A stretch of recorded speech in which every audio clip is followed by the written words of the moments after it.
મિત્રો આપણું અથાણું 2 દિવસથી મેં બનાવી દીધું હતું. મસ્ત જુઓ, રસો એકદમ ઘાટો થઈ ગયો છે, જાડો મસ્ત.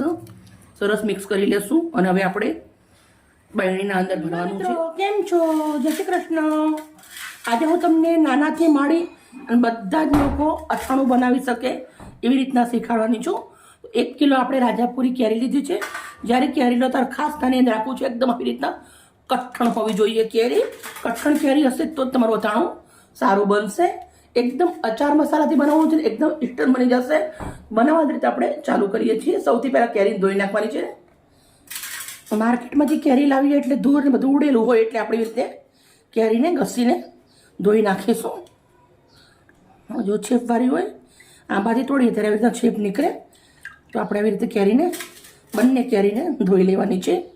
મિત્રો અથાણું બધા બનાવતા જ હોય છે, પણ હું બનાવું છું એવી રીતે બનાવજો. તમે 3 થી 4 વર્ષ સુધી તમને અથાણું ખરાબ નહીં થાય.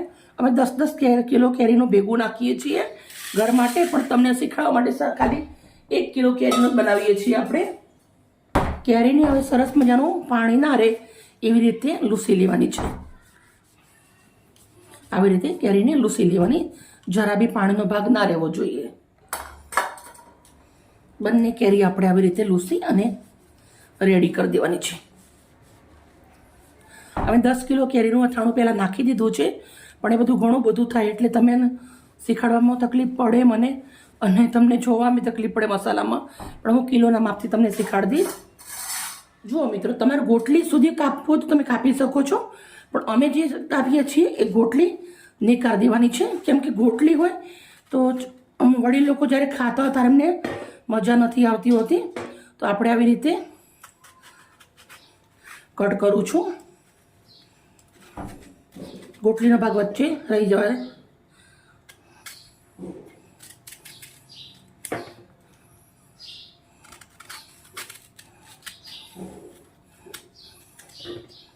પીસ હવે આપણે આને કેવા કરવા છે બતાડું તમને હું.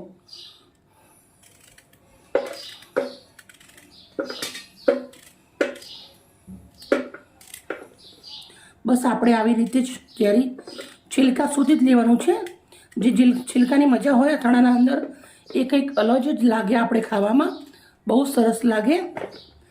આપણે આવી રીતે બધા જ 2 કેરીના કટકા કરી લેવાના છે. મિત્રો તમે અથાણું બનાવતા જ હશો, પણ મારી રીતે બનાવજો. ખાલી 3 જ વસ્તુ નાખવાની છે આના અંદર. તો કેવી રીતે બનાવીશ એ બતાવીશ તમને. હળદર મીઠું નાખ્યા પછી આપણે 3 જ વસ્તુની જરૂર પડશે. જાજી જરૂર બી નહીં પડે, અને વર્ષો સુધી તમે અથાણું બનાવીને રાખી શકો છો. બહુ જ સરસ મજાનું બને છે. અમારા રાજસ્થાનના અંદર જ્યારે કંઈ શાકભાજી ના હોય ત્યારે અથાણું એવું બધું બહુ ખાતા હોય, એટલે આપણે એવી રીતે જ બનાવવાનું છે આજે. બહુ સરસ મજાનું, પણ નવા જમાના પ્રમાણે આપણે બનાવીશું. તો કેરી આવી રીતે કટ કરી લેશું. મિત્રો મેં કેરી કટ કરી અને રેડી કરી દીધી છે. આવી રીતના નીકાળી દીધું છે. હવે આપણે એક મોટી તપેલી લીધી છે, એના અંદર કેરીના ટુકડા નાખી દેવાના છે. હવે 1 મોટી ચમચી ભરી અને હળદર નાખું છું. 1 મોટી ચમચી ભરી અને મીઠું નાખું છું. હવે આપણે હળદર મીઠું નાખ્યા પછી કેરીને હાથ નથી અડાડવાનું, અને આવી રીતે આપણે એને સરસ મજાનું હળદર મીઠું ચડી જાય એવી રીતના હલાવી દેવાનું છે. હવે આપણે આને ઢક્કણ ઢાંકી દેવાનું છે અને 12 કલાક સુધી તપેલાના અંદર રાખી દેવાનું છે. હું 12 કલાક જ રાખું છું. તમારે વધારે રાખવું તમે રાખી શકો છો. તો મળીએ 12 કલાક પછી.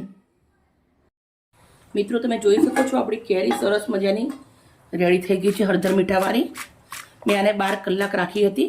તમારે વધારે રાખવી હોય તો બી રાખી શકો છો, પણ અમને થોડી આવી બહુ જ મસ્ત આવી રીતના થોડું કઠણ આવે ભાગ એવું ઘરમાં ખાવું ગમે છે. અને તમને જો થોડી ગરવા દેવી હોય તો તમારે 12 કલાકના જગ્યાએ 24 કલાક રાખી દેવાની હળદર મીઠામાં. કાંટાવાળો ચાયણો લીધો છે. ચાયણાના અંદર આપણે નીચે વાસણ મૂક્યું છે અને આવી રીતના પાણી કાઢી દેવાનું છે.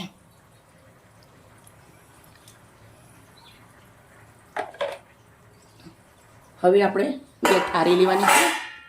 થાળીના અંદર આવી રીતના નેપકિન રાખી દેવાના. બીજી થાળી પણ લઈ લેશું.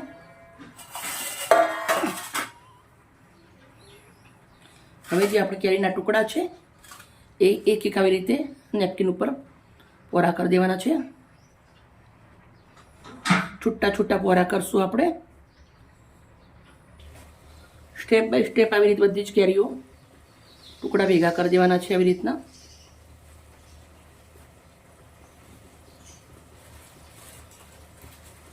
કાપડના અંદર સરસ લઈ લેવાના અને પછી તડકાના અંદર એને 1 કલાક સુકાઈ જવા દેવાના છે. અને જે પાણીનો ભાગ છે એ બધો સુકાઈ જવા દેવાનો.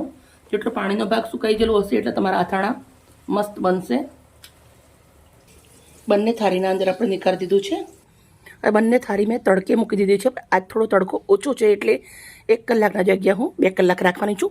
મસ્ત કોરા પડાઈ જવા દેશું. પછી આપણે મસાલો કરીશું સરસ. તમે જોઈ શકો છો આપણે કેરીના કટકા સરસ મજાના એકદમ કોરા પડી ગયા છે. આવી રીતના મસ્ત કોરા થઈ ગયા છે. અને 3 વસ્તુ કીધું, 3 વસ્તુથી આપણે અથાણું રેડી થઈ જશે. 200 ગ્રામ મેં અચાર મસાલો આવે એ લીધો છે. 750 ગ્રામ ગોળ લીધો છે. 200 ગ્રામ પ્યોર સરસોનું તેલ લીધું છે. આ 3 વસ્તુના અંદર આપણું અચાર તમે કમસે કમ 2 થી 3 વર્ષ સુધી સાચવી અને ખાઈ શકો છો. બહુ જ મસ્ત બને છે. બનાવવાની રીત ચાલુ કરીએ. વઘાર કેવી રીતે કરવો છે પૂરો વિડીયો શેર કરું છું. તો આપણે તપેલી મૂકી છે. તપેલી અંદર સરસોનું તેલ નાખી દઈશું. મસ્ત ધુવાડા નીકળે એવું ગરમ થવા દેવાનું છે. અને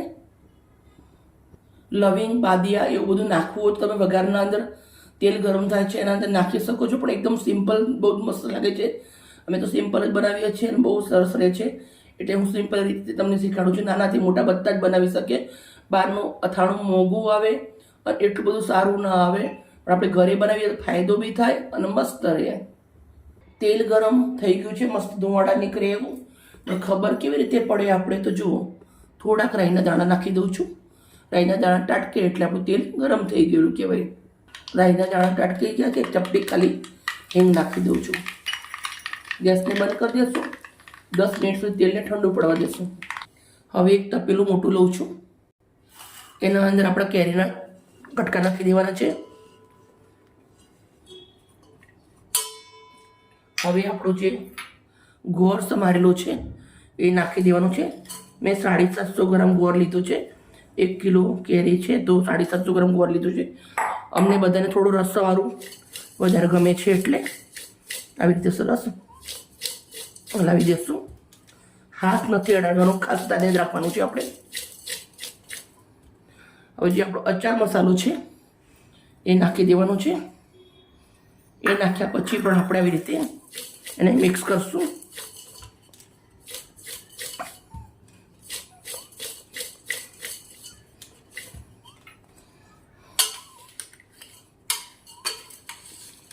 હવે આપણે તેલ ઠંડુ પડવા દેવાનું છે. પહેલાં સરસ મિક્સ થઈ ગયું છે.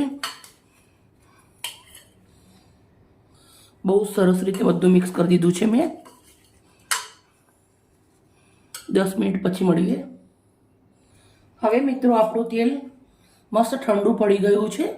આવી રીતના ચેક કરી લો ને. આપણી આંગળી રહે એટલે આપણું તેલ ઠંડુ પડી ગયેલું કહેવાય. જુઓ. હવે આપણે તેલને અથાણાના અંદર રેડી દેવાનું છે.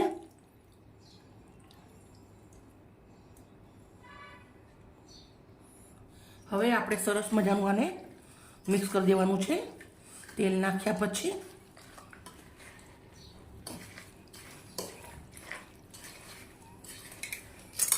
હવે આપણે આ અથાણાને મિક્સ કરી પછી તરત બળીને નથી ભરવાનું.